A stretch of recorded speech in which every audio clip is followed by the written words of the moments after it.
The decision to declutter often arrives with a burst of energy amidst the vision for a simpler, more intentional home. But as life resumes, the motivation can dwindle.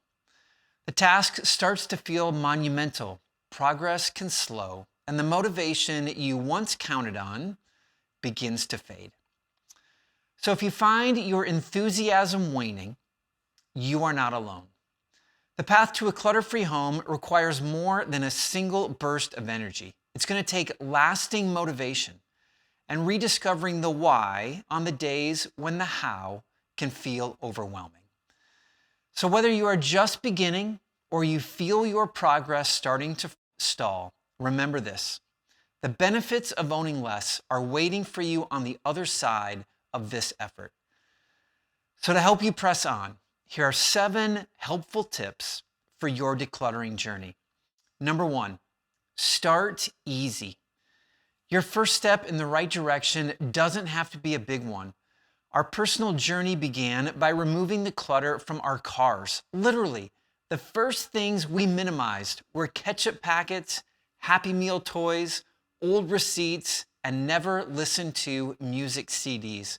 It wasn't big, but it got us moving in the right direction. Our next projects included the living room, the bedroom, and our clothes.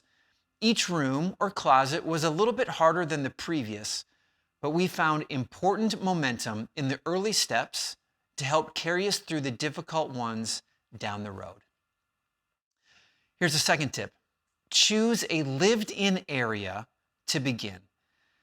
When you first begin to declutter your home, choose an area that is often used. There are benefits to owning less. If you begin decluttering spaces you use, you will experience them quicker. So this could be a living room, a bedroom, an office, a bathroom. You'll love starting in those spaces, especially if you find motivation fading.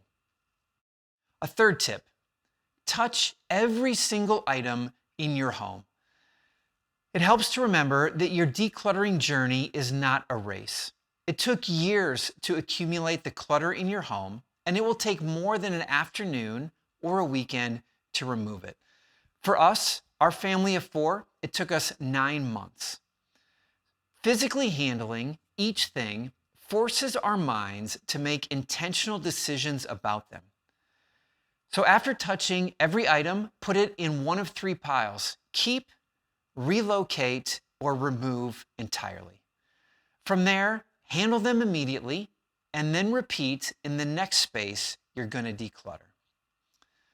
A fourth tip is to prefer donating over selling. You can make more money by selling your unneeded clutter. And if you legitimately need the money, go for it. There are countless websites that can help. But be aware that trying to sell your clutter is time-consuming, it's cumbersome, and it often adds stress to the process. If money is not an immediate concern for your family, sell your valuable items on eBay or Craigslist, but donate everything else to a local charity. You'll find joy and fulfillment in generosity, and that experience will be important going forward as you seek to overcome the trap of consumerism. Number 5, read a book that provides inspiration.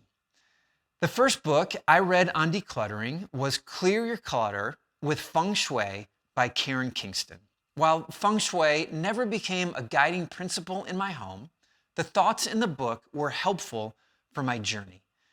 It was helpful to be reminded that others struggle with the same problem, and it was beneficial to hear new solutions to these problems. The book was good. I still recommend it. But I also recommend The Minimalist Home, The More of Less, The Joy of Less, and The Life-Changing Magic of Tidying Up. Any one of them will be helpful and motivating to you if you need it. Number 6, tell a friend what you're doing. Joy is most fulfilling when it was shared with others. So tell your story about your decision to declutter. You will find people are excited to try it themselves. They will cheer you on. They will motivate you by holding you accountable and ask how things are going the next time you see them. As an additional benefit, whenever you share your story, you'll be reminded again of the reasons why you decided to declutter in the first place. And lastly, be okay with imperfection. Don't let perfect become the enemy of better. The first time you go through your home, you won't remove all the clutter. You'll keep stuff that didn't need to be kept. You'll find it too difficult to part with some items. You may even remove a thing or two you'll end up wishing you had kept, but you'll make progress. And in just a few short weeks or even days, you'll begin to feel different about your home. You'll enjoy it more, as if a burden has been lifted from your shoulders. It won't be perfect, but it'll be better. And that's the best any of us can hope for in this life.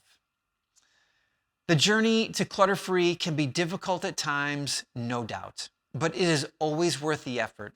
So if you feel your motivation fading, try any of these 7 tips. Trust me, you'll love owning less.